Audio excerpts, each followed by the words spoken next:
आपने पिछले वीडियो में देखे कि राष्ट्रपिता महात्मा ज्योतिराव फुले की लिखी हुई किताब गुलामगिरी पैराग्राफ 1 से 11 में उन्होंने क्या लिखे थे।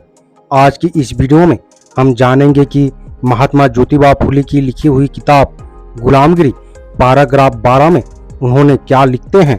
इनामदार ब्राह्मण कुलकर्णी, यूरोपियन लोगों के उपनिवेशों की आवश्यकता, शिक्षा विभाग में मुंह पर काला धब्बा, यूरोपियन कर्मचारियों का दिमाग कुंठाग्रस्त क्यों होता है आदि के संबंध में राष्ट्रपिता महात्मा ज्योतिराव फुले क्या लिखते हैं।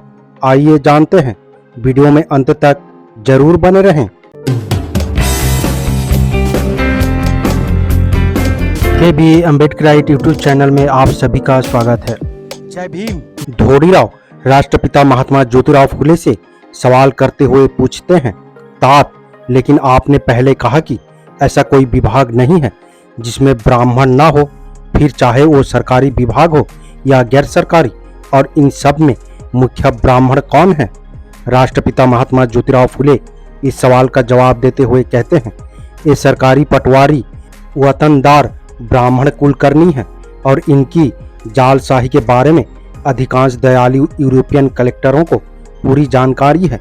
इसलिए उनको अज्ञानी शूद्रों की दया आई और उन्होंने सरकार को रिपोर्ट के बाद रिपोर्ट भेज करके सभी कानूनों के द्वारा कुलकर्णियों को कदम कदम पर बंधनों में बांधने की कोशिश की।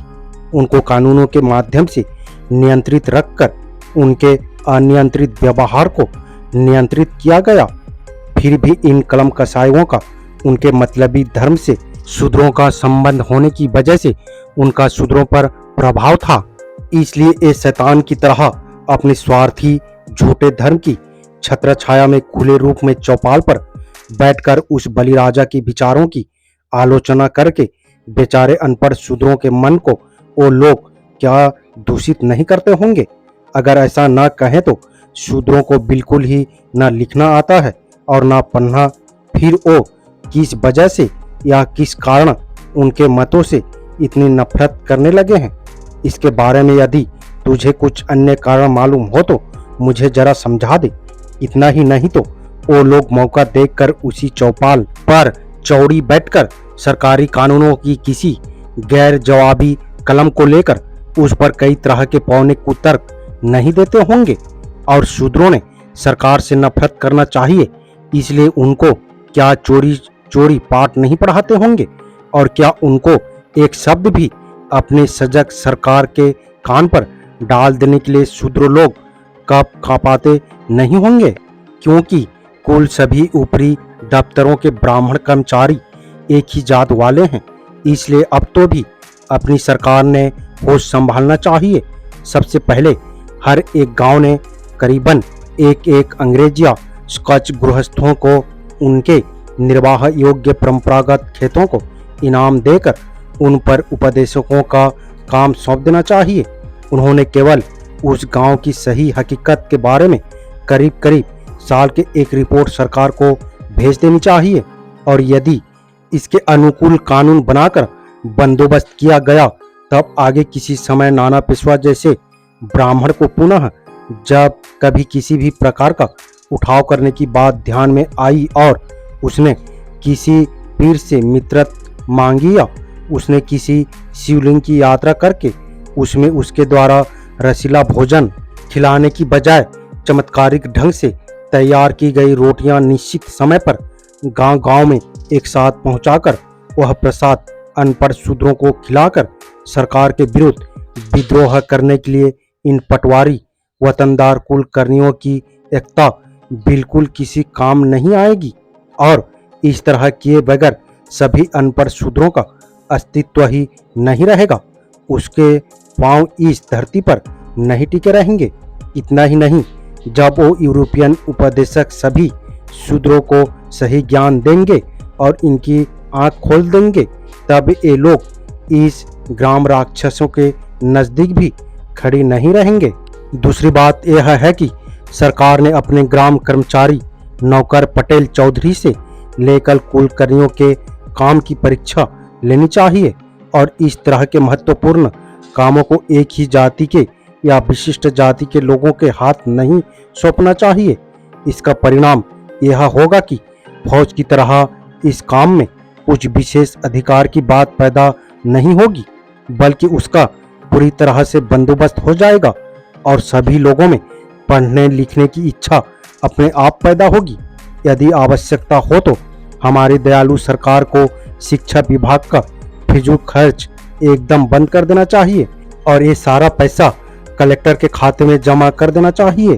फिर हर एक यूरोपियन कलेक्टर की ओर से जरवी साहब की तरह किसी भी तरह का पक्षपात न करते हुए सभी जाति के होशियार छात्रों में से कुछ छात्रों का चुनाव करके उसको केवल रूखा सूखा खाना और छोटे मोटे कपड़ों की व्यवस्था करके उनके लिए हर कलेक्टर साहब के बंगलों के करीब पाठशाला चलानी चाहिए और उन छात्रों को पटेल, कुलकर्णी तथा पंतोजी, पटवारी, पुलिस, पटेल, ग्राम सेवक आदि के काम की ट्रेनिंग देकर फिर परीक्षा लेकर उनकी तरफ उस तरह के काम सौंप देने चाहिए। इसका परिणाम यह होगा कि सभी ब्राह्मण कुलकर्णियों की एकता के लिए ये लोग बदनाम नाना पेशवा जैसे ब्राह्मणों के काम में नहीं आएंगे, बल्कि जो लोग अज्ञानी शूद्रों को फंसा करके उनके खेत वतन हड़पते होंगे और उन लोगों से हर तरह के झगड़े फसाद कराते होंगे, उनको ऐसा करने के लिए वक्त ही नहीं मिलेगा।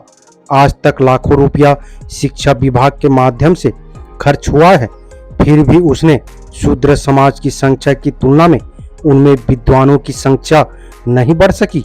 इतना ही नहीं तो महार, मातंग और चमार आदि जातियों में से एक भी पढ़ा लिखा कर्मचारी नहीं दिखाई दे रहा है। फिर यहाँ एमए या बीए पढ़े लिखे लोग दावा के लिए भी नहीं मिलेंगे।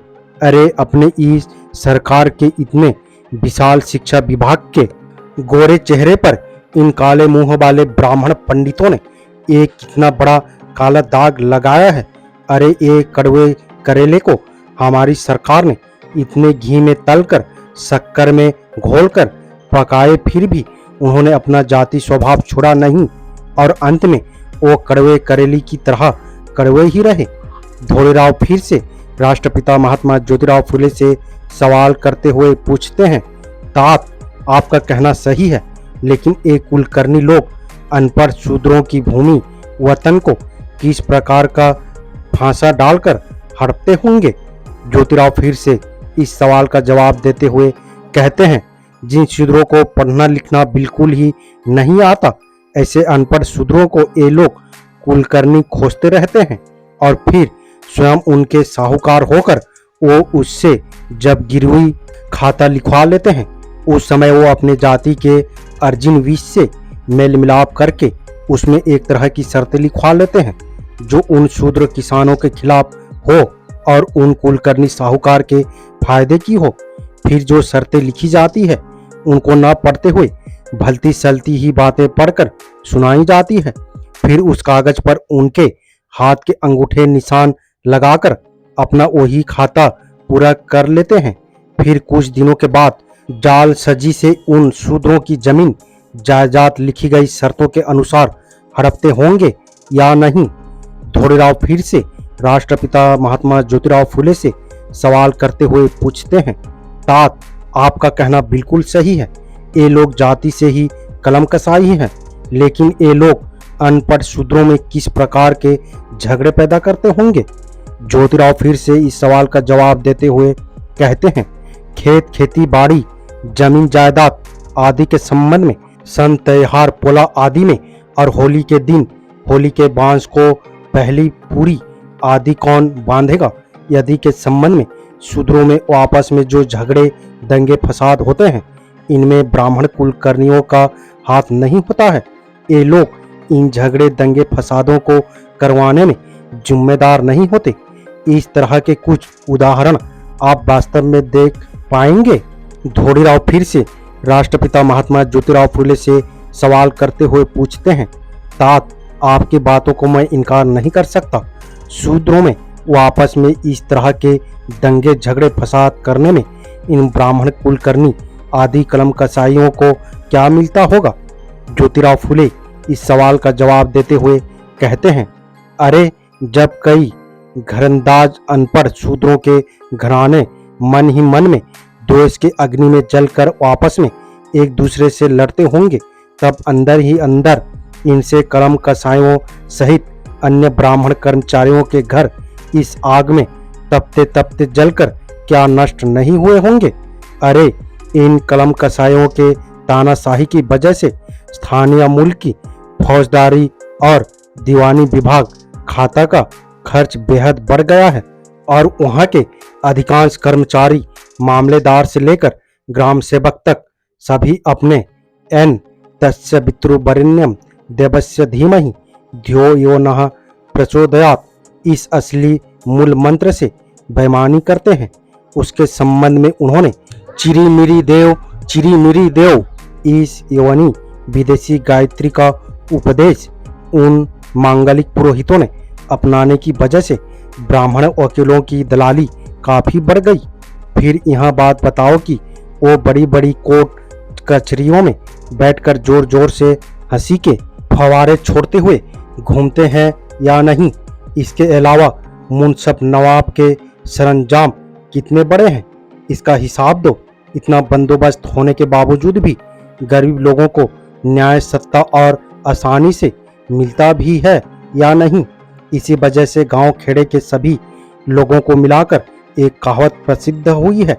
वो कहावत यह है कि सभी सरकारी विभागों से अपना काम करवाना हो तो उन विभागों में अपना काम करने वाले ब्राह्मण कर्मचारियों के हाथ पर अमुक तमुक किए बगैर ओ हम जैसे गरीबों के काम को हाथ तक नहीं लगाते। उनकी झोली में डालने के लिए घर से कुछ न कुछ साथ में ले लो, तब कहीं काम के लिए बाहर निकलो। धोड़ीराव फिर से राष्ट्रपिता महात्मा ज्योतिराव फुले से सवाल करते हुए पूछते हैं, तात यदि ऐसा ही होता है तो गांव खेड़ों के तमाम शूद्र लोगों को यूरोपियन कलेक्टर से अकेले में मिलकर उनको अपनी शिकायत क्यों नहीं बताना चाहिए। महात्मा ज्योतिराव फुले इस सवाल का जवाब देते हुए कहते हैं, अरे जिनको बैर की गांठ किधर होती है ये मालूम नहीं। ऐसे डरपोक खिलौने को ऐसे भयंकर कर्मचारियों के सामने खड़े होने की हिम्मत कैसे होगी और ये लोग अपनी शिकायतें सही ढंग से उनके सामने कैसे क्या बता पाएंगे। ऐसी हालत में किसी लंगोट बहादुर ने बड़ी हिम्मत से किसी बुटलेर की मदद से यूरोपियन कलेक्टर को अकेले में मिलकर और उनके सामने खड़े होकर ये कहा कि ब्राह्मण कर्मचारियों के सामने हमारी कोई सुनवाई नहीं होती। तब इतने चार शब्द कहने की इन कलम कसाइयों को भनक भी लग गई कि मान लो हो गया इनका काम तमाम। फिर उस अभागे आदमी के नसीब ही फूट गए समझ लेना चाहिए, क्योंकि वो लोग कलेक्टर कचहरी के अपनी जाति के ब्राह्मण कर्मचारी बाबू से लेकर रेवेन्यू के या जज के ब्राह्मण कर्मचारी तक सभी के सभी अंदर ही अंदर उस यौवनी गायत्री की वर्दी घुमा देते हैं। फिर आधे कलम कसाई तुरंत हर तरह के दस्तावेजों के साथ पुरावे लेकर वादी के साक्षीदार गवाहदार बन जाते हैं और आधे कलम कसाई वादी के विरुद्ध प्रतिवादी के हर तरह के दस्तावेजों के साथ पुरावे लेकर प्रतिवादी के गवाहदार बन जाते हैं। ये लोग उनके झगड़े में इतनी उलझन पैदा कर देते हैं कि उसमें सत्य क्या है ये पहचान पाना ही मुश्किल हो जाता है।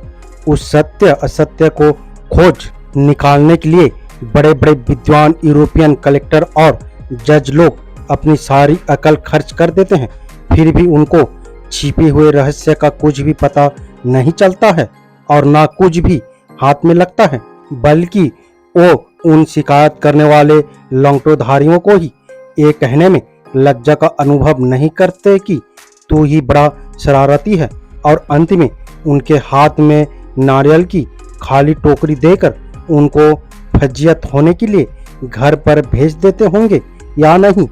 अंत में ब्राह्मण कर्मचारियों की इसी प्रकार की प्रवृत्ति की वजह से कई गरीब किसान शूद्रों के मन में ये बात आती होगी कि यहाँ हमारी किसी शिकायत पर कोई सुनवाई नहीं होती है, इसलिए बड़ी मजबूरी में आकर उन्होंने अपनी ही खुदकुशी की होगी या नहीं। इनमें से कई लोगों ने डाकू और लुटेरों का जीवन अपनाया होगा और अपने ही जान को तबाह कर दिया होगा या नहीं। इनमें से कईयों के दिलो दिमाग में असंतोष की भावना भड़क उठी होगी या फिर वो पागलपन के शिकार बन गए होंगे या नहीं। और इनमें से कईयों ने अपने दाढ़ी मूंछ बढ़ाई होगी और अध पागल होकर रास्ते में जो भी कोई मिल जाए उसको अपना शिकायत सुनाने कहते फिरते होंगे या नहीं। हम आगे की वीडियो में बताएंगे कि राष्ट्रपिता महात्मा ज्योतिराव फुले लिखी हुई किताब गुलामगिरी पैराग्राफ 13 में उन्होंने क्या लिखते हैं। फिलहाल वीडियो आपको कैसा लगा अपने राय कमेंट बॉक्स में जरूर दें। वीडियो अगर पसंद आया हो तो हाइप करना और लाइक करना ना भूलें। उम्मीद करता हूँ वीडियो को समझ गए होंगे। अगर समझ गए हैं तो अपने परिवारजनों को, दोस्तों को, मूल निवासी SC ST OBC Bahujan Samaj को शेयर जरूर करें ताकि उन्हें भी पता चल सके, जानकारी हो सके। मेरा आप सभी बहुजन समाज मूल निवासी अम्बेडकरवादियों से अपील है, हम अपने समाज को जागरूक करने के लिए बहुत मेहनत करते हैं और अम्बेडकर विचारधारा वाले वीडियो को लाते रहते हैं। आपकी एक सब्सक्राइब हमारे हौसले को बुलंद कर हमें दोगुनी हौसला प्रदान करता है, मजबूत करता है। इसलिए आप सभी से गुजारिश है कि हमारे चैनल को सब्सक्राइब करके हमें सपोर्ट जरूर करें ताकि हम अगले नए वीडियो डालें तो आप तक नोटिफिकेशन जा सके और कुछ महत्वपूर्ण जानकारी मिल सके। धन्यवाद। जय भीम, जय संविधान, जय मूल निवासी।